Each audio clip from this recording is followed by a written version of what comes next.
Ladies and gentlemen, at this time we're going to start with the family. There's going to be 4 speakers for eulogies. After that, we are going to be dismissing, so you're allowed to come up and pay your last respects.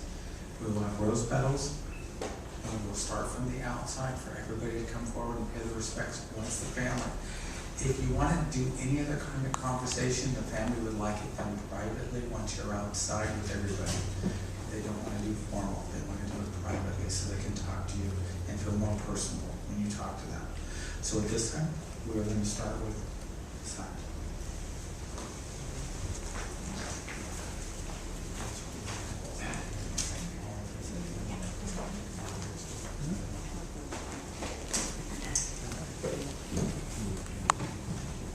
Hi everyone, for those of you who don't know me or haven't met me before, my name is Ajit and I'm Nagaraj's son. And I first just wanted to start off by thanking everyone just for your presence here today. It means a lot to my family. And I particularly wanted to express my gratitude to those of you who have called my mom numerous times over the course of the last 11 months during some really trying times and some challenging circumstances, and have visited my father in the hospital.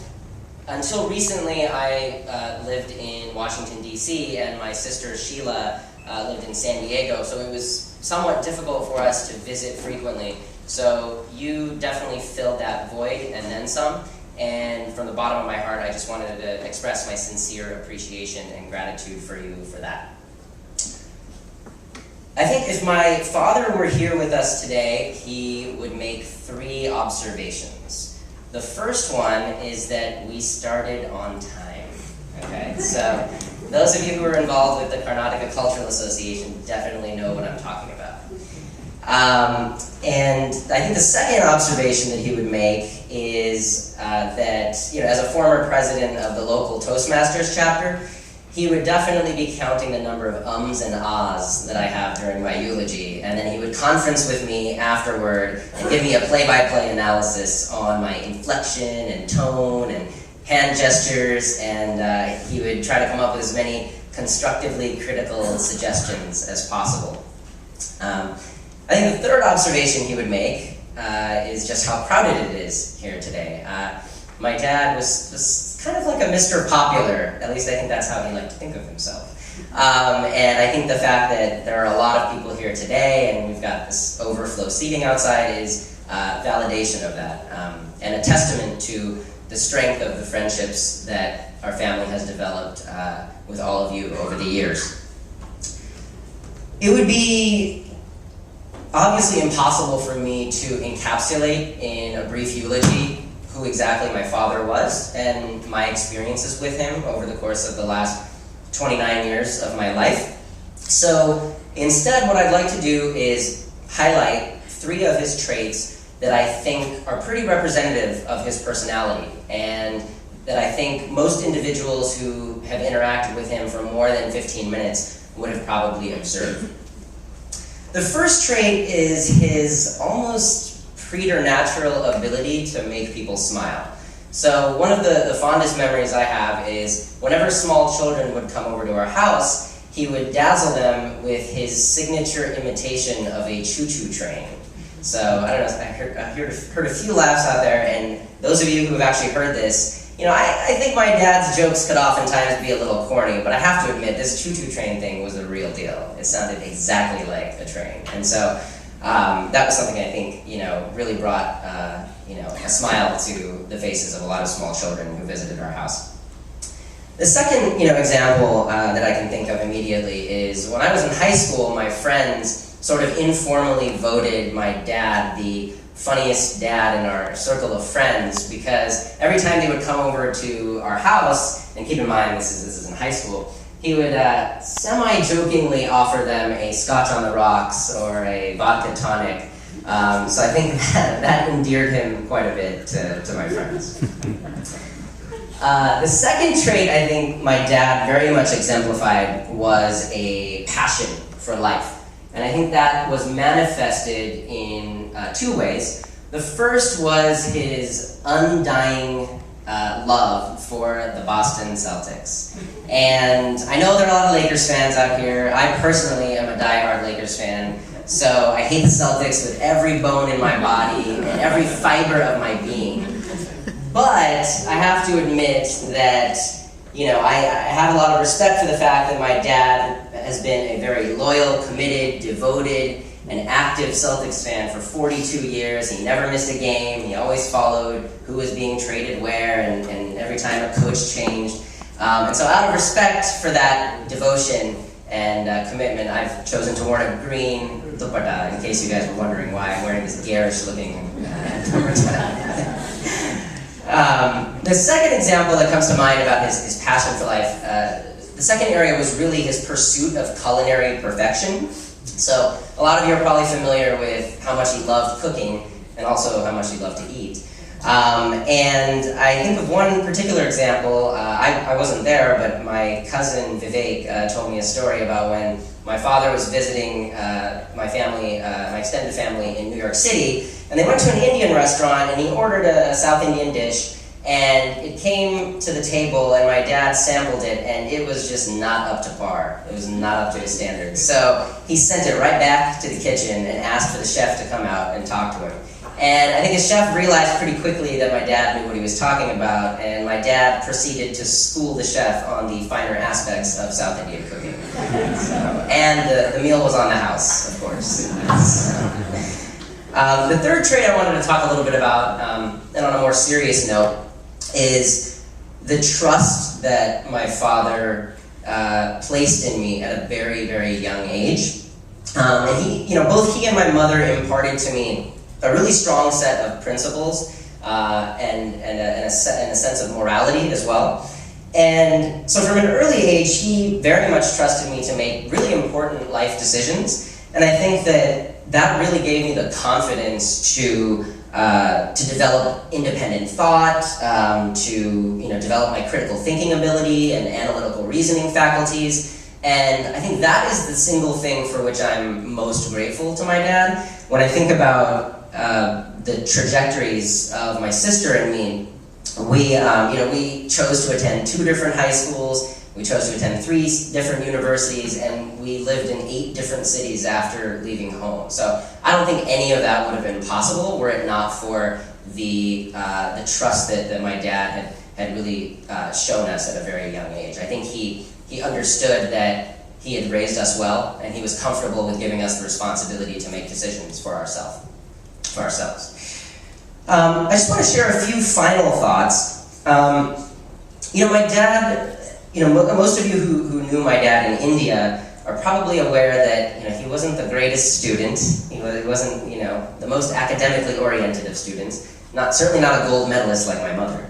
But he was born into a family and a cultural environment that had very, very strict expectations about what kind of career pathway that he should take. And so he basically had a choice between engineering and medicine, and he opted for the former and became an electrical engineer. And I think anyone who has spoken with my dad for more than 10 minutes probably realizes pretty quickly that he was destined for a career that would take advantage of his skills to motivate and influence people and his communication ability. And unfortunately, that just wasn't the course that his life took. But what I admire about my dad is that he made the necessary sacrifices to provide for my family, and he never really, complained about it too much. And even more than that, I think the way that it's impacted my sister and me is he never once pushed us to go down a certain career pathway. In fact, he actively encouraged us to pursue our passions, and that is a huge reason, if not the only reason, why I have been very happy with my career pathway in education management, and my sister in the law. So that's something I think I'm most grateful to my father for. My dad, very much believed in fate, and so I'd like to leave you with a quote from the Rubaiyat of Omar Khayyam that epitomizes this concept. It's an ancient Persian text. "The moving finger writes, and having writ, moves on. Nor all thy piety nor wit shall lure it back to cancel half a line, nor all thy tears wash out a word of it. Thank you again for coming today, and I'll give it over to my sister Sheila.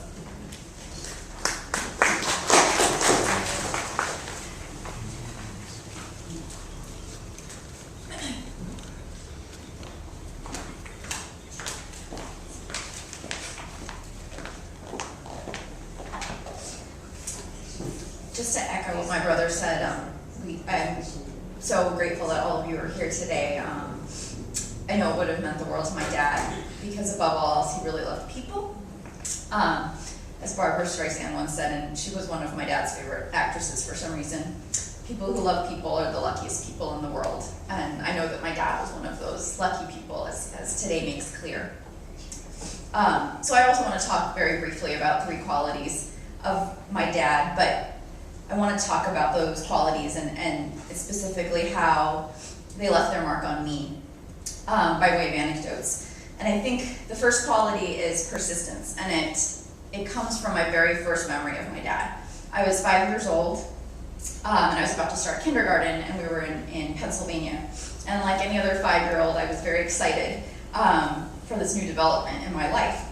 So there was a wrinkle. My dad told me that they wouldn't let any children who couldn't tie their shoelaces into school on the first day. And I had not yet learned how to tie my shoelaces.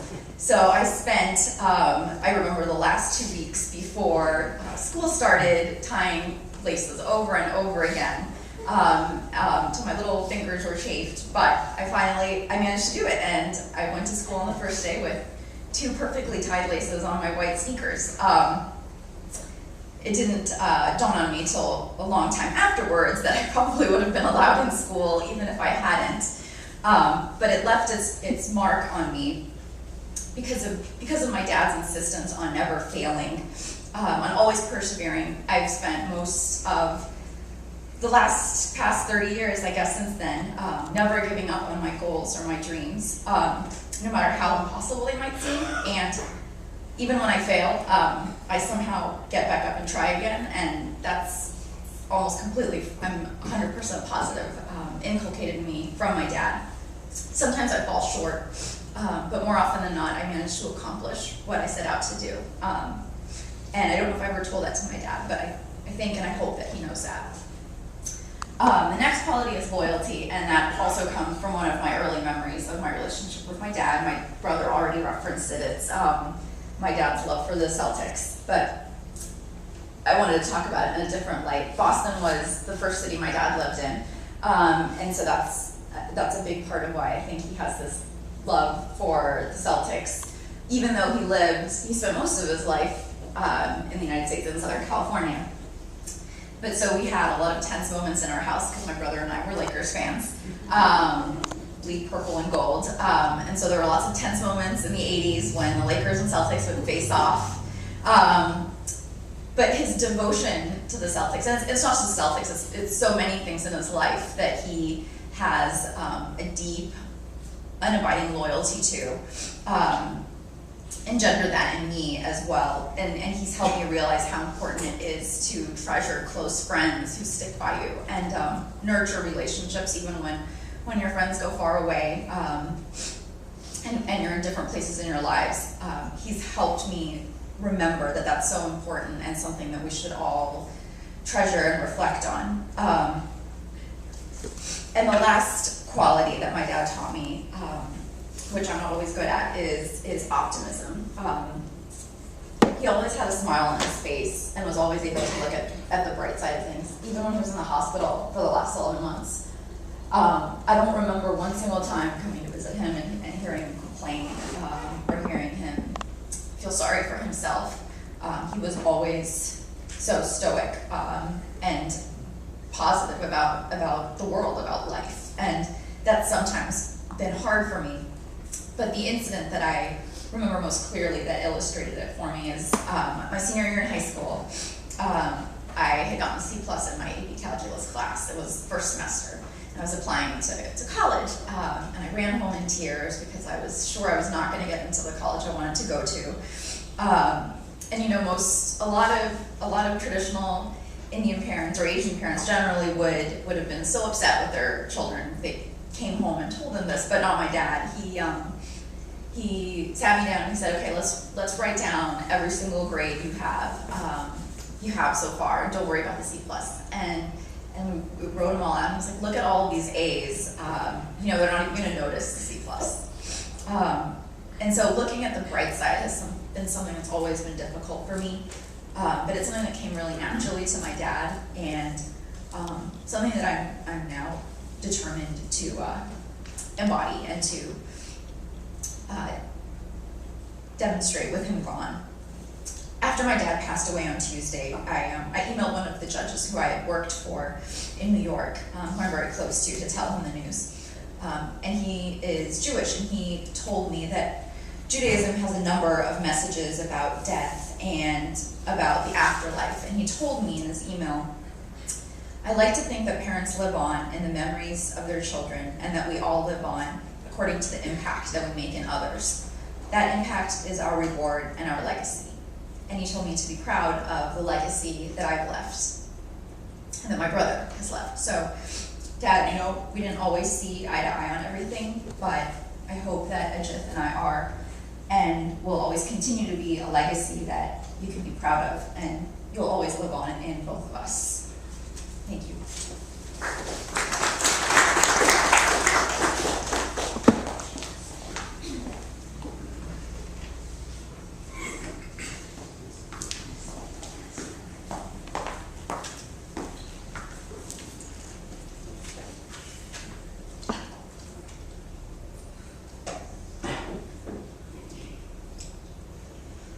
My dear friends, loved ones in the family, and it's an honor for me and a privilege to pay tribute to a very special person, my brother Nagaraj. My name is Srinivas, and I'm Nagaraj's youngest brother. And he was remarkable in so many ways. And he lived his life to the fullest and touched so many people during his life, as evident by so many of you here today. And as I began to reach out for the right words to express my thoughts about my brother Nagaraj, I remembered the many valued and meaningful roles that he played throughout his life. First and foremost, I see him as a family man. He loved his family profoundly, and he was a devoted husband, son, father, brother, and a friend. And Nagaraj took all the roles in his life to heart, and he strove to honor, support, and guide, and most importantly, protect his family. And he was the happiest when he was surrounded by his family, even during those inevitable tough times that life has a way of throwing at you. And as I turn the next page of his life, I see Nagaraj, the friend. He was a good friend to so many. He could be counted on and depended on always. Whether you needed simple advice, an empathetic ear, a shoulder to lean on, and a friendly silence, a listener if you will, if all you wanted was to pass the time, he was your man, ready, steadfast, willing, and with an extraordinary sense of humor. And as I look out at the faces at this place, I see many family members and friends, and I know that you too will miss the friendship that Nagaraj brought into your lives. And I'm sure you'll all remember him in your own very special way. When he did nothing but good to so many people, I wonder why someone should go through the suffering that he did, especially in the last 11 months of his life. And it takes me back to a similar situation that my father was in about 40 years ago.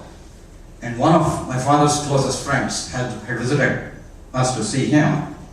And I happened to ask him, why is he suffering like this? And his answer to me was, it was God's will to make him not to be reborn, to repay our debts, but to find a place in heaven permanently now.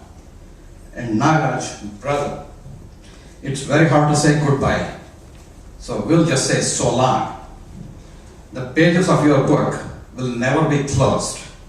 We will remember you through the many people still left behind, whose lives you touched so positively. We will miss you, but we'll always remember you with respect, admiration, and love. Thank you.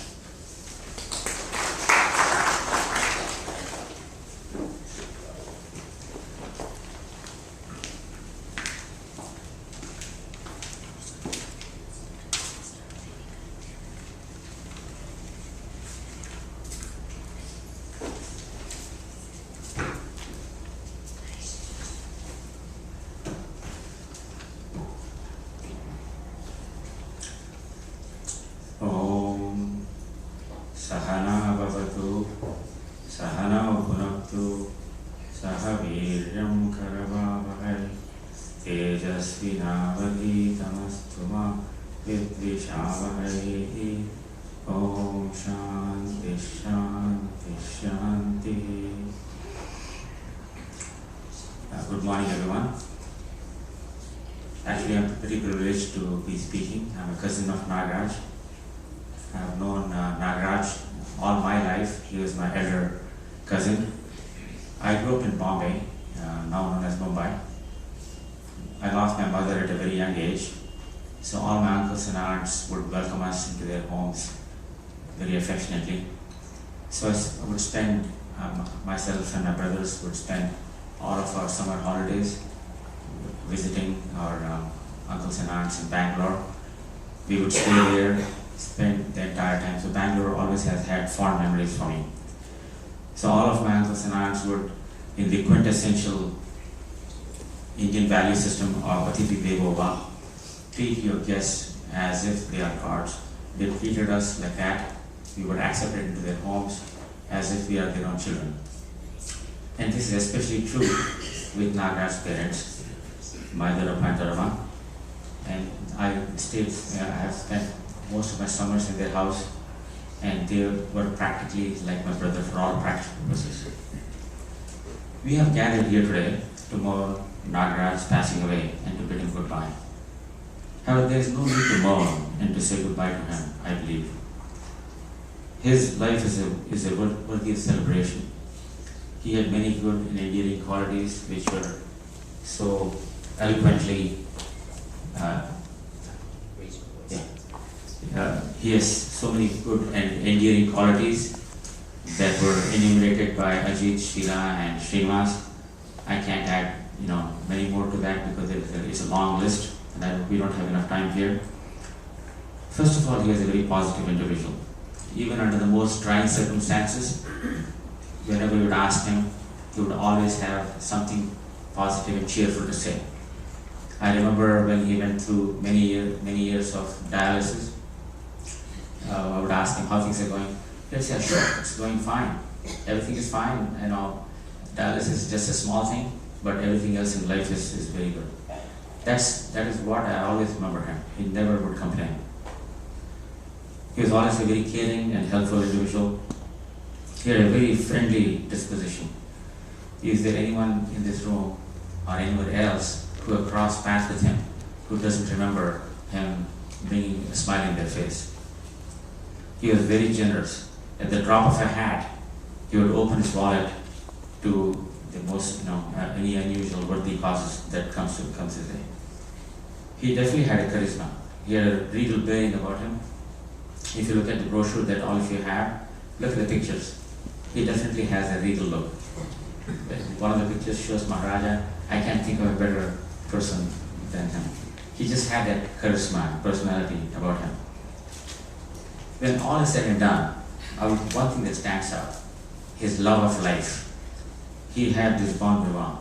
He loved life in all aspects. Whatever life dished out to him, he took it gladly and with joy. He loved life, he loved food, he loved meeting people. He just would bring joy to interact. Wherever he was, he would always have a positive impression. And today, if you would see us as kind of downcast, you would kind of chastise us and say, wait a minute, what's the matter? Why are you all downcast? Cheer up. I will turn to one more aspect of his fascinating personality. He was very knowledgeable about Sanskrit, and he would often quote from Subhashitas or Bhagavad Gita, one of the most important Hindu scriptures. For every occasion, he would have an apt quotation to make from the vast repertoire that exists. So I'd like to end my brief remarks with a quote from one of them. This is from Bhagavad Gita. You actually heard this before the services began. It's from chapter 2. It goes as Vasamsi jirnani yatha vihaya navani grandhati naroparani yatha sharirani vihaya jirnani anyani samyati navani dehi. To paraphrase in English, as a man casts off worn clothes and puts on new garments, so the embodied soul, our true inner self, casts off worn bodies and enters into new bodies. According to our Shastras, anything that has a beginning must have an end. In fact, during the services, during the religious part that took place before this, Shrikant Shastri performed the ceremony, emphasized this point. So just like we take birth with a body, it must come to an end. That's the law of nature, that's inevitable. However, our true inner self, or Atma, lives forever. We believe that it's beyond time and space, and it's eternal. It may shed the body, and then based upon one's deeds, if there is any net deeds left over, then we may take birth. If not, we will reach moksha, and we will not return back. And as Shrikant Shastri pointed out, the main purpose of conducting this ceremony, the religious ceremony that took place before, was to ensure that his journey to heaven will be done properly, and he'll reach there and he'll have eternal life. And Ajit followed the instructions very sincerely, and he did all the activities very well. And so I'm sure Nagaraj will have reached the final destination without any obstacles. Let me end my remarks with the following benediction prayer, which basically says, lead me from untruth to truth. Lead me from darkness to light, and from death to immortality. May there be peace, peace, peace. Asatoma Satgamaya, Tamasoma Jyotirgamaya, Mrityorma Amritam Gamaya. Om Shanti Shanti Shanti. Thank you.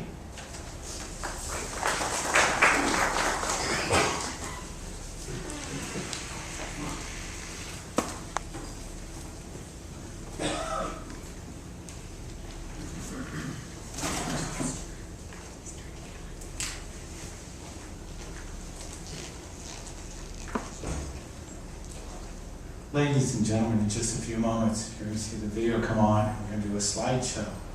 We're going to be dismissing from the outside to come forward, pay your last respects, go out through the side door. You will be able to greet the family, and just congregate directly out in front of the chapel. Once everybody has left the chapel, the family will be here last. They'll do the last rituals, and then we'll be moving the casket from here to the crematory. So we're just waiting for the video to go on, and then we'll start dismissing.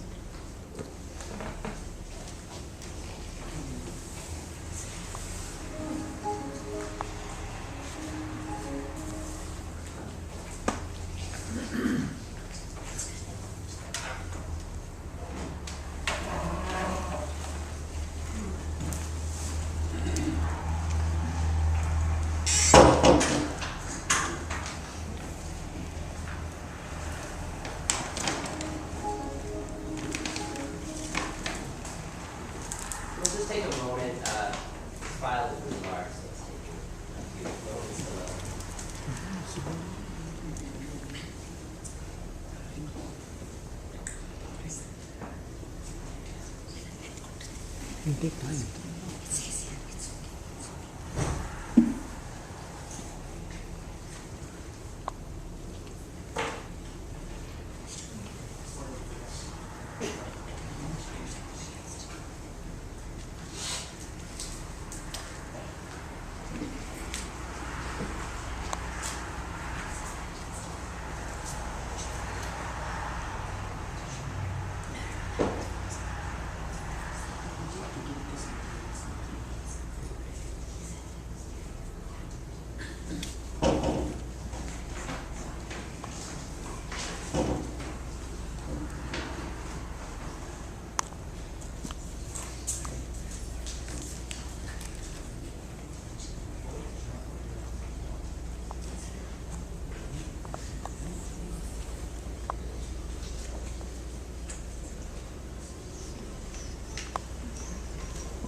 वसुदेवसुतं देवं कंसचाणूरमर्दनं देवकी परमानन्दं कृष्णं वन्दे जगद्गुरुम्.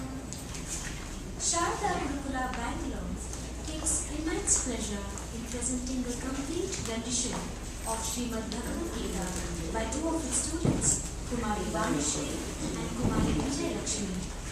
At the outset is an introduction to the Bhagavad Gita and to this album by Reverend Swami Harshanandji Maharaj, President Ramakrishna Bangalore.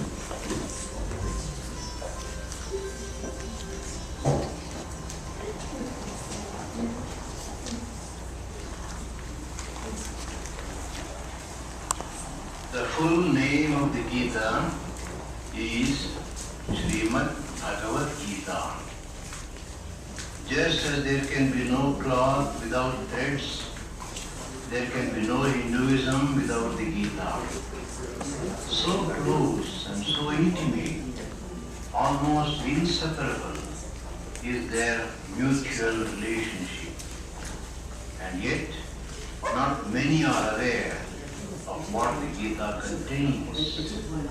The Gita is a part and parcel of the Mahabharata, Bhishma Parva, chapters 25 to 42, the great epic, also known as the Panchama Veda or the fifth Veda. It is in the form of a dialogue between Arjuna, the great Pandava hero, and Sri Krishna, considered as God incarnate. The total number of verses is 700. What are the factors that have made the Gita so famous? They can be listed as follows. Firstly, the person who taught it was Sri Krishna, revered for over 5 millennia as an incarnation of God himself. Secondly, the recipient of the teaching, Arjuna, was not only a great hero, but also a close devotee of Sri Krishna. Thirdly, it was taught not in the serenity of a forest hermitage, but in the din and bustle of a battlefield, where the issue involved was either victory for dharma, righteousness, or martyrdom in its cause. Fourthly, the answers given by the Lord Sri Krishna were and are relevant for all time. They are eternal truths. That is why the Gita has been specially declared as Upanishad, Brahma Vidya, and Yoga Shastra. It is called Upanishad since it contains the esoteric teachings of spiritual wisdom. It has been designated as Brahma Vidya since it teaches about Brahman or God. It has been named Yoga Shastra because it deals with yoga or sadhana, spiritual practice. Due to these very reasons, the Gita has been widely translated into several languages of the world. The Gita begins with the background for the battlefield of Kurukshetra in a dramatic setting. Arjuna,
ಇವೆಲ್ಲ ನಾನು ಮಾತಾಡ್ಸಿದ್ರೆ ಇವತ್ತು ತುಂಬ ಸಂತೋಷ.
ನಿತ್ಯ